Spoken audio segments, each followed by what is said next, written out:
Assalamualaikum warahmatullahi wabarakatuh.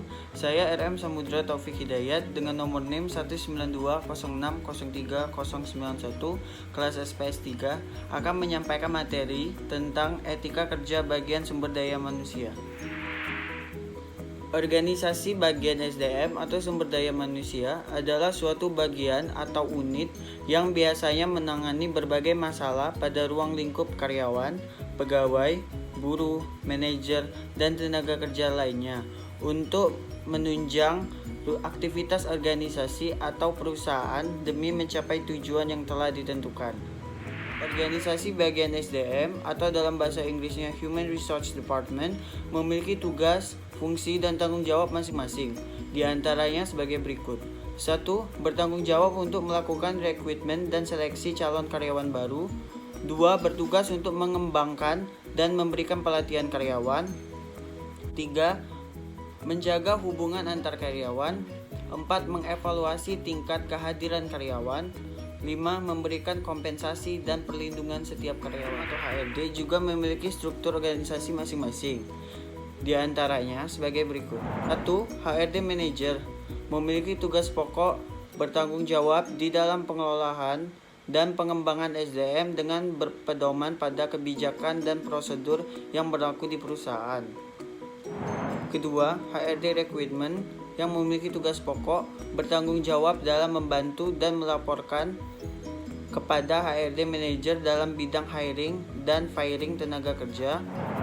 Ketiga, General Affairs Supervisor yang memiliki tugas pokok mendukung kegiatan operasional kantor dengan melakukan proses pengadaan seluruh peralatan kebutuhan kerja maupun sarana atau fasilitas penunjang lain dengan cepat, akurat atau berkualitas serta sesuai dengan anggaran yang ditentukan. Keempat, non-material warehouse staff yang memiliki tugas pokok melakukan kontrol stok barang-barang keperluan kantor seperti ATK dan lain-lain. Kelima, Compensation and Benefit Supervisor memiliki tugas pokok menganalisis dan mengembangkan sistem remunerasi di perusahaan sebagai rekomendasi untuk meningkatkan motivasi dan mendukung pencapaian target kinerja perusahaan. 6.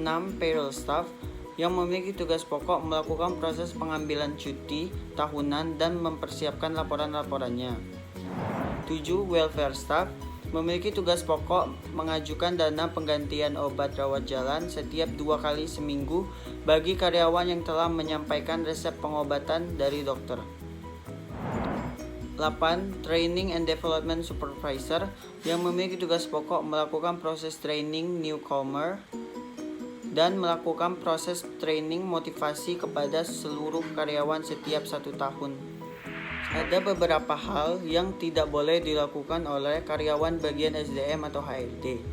1. Mengabaikan permasalahan yang dilaporkan karyawan.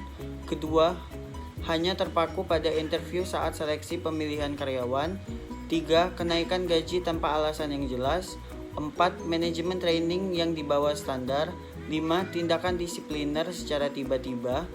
6. Tidak berperan sebagai mediator. Ada 5 strategi pengembangan SDM secara umum. 1. Melalui pelatihan. 2. Pendidikan. 3. Pembinaan. 4. Rekrutmen. Dan 5. Melalui perubahan sistem.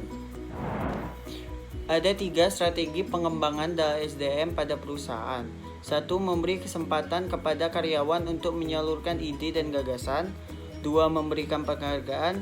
3. Mengadakan pelatihan. Baiklah, itu saja yang dapat saya sampaikan tentang etika kerja bagian sumber daya manusia.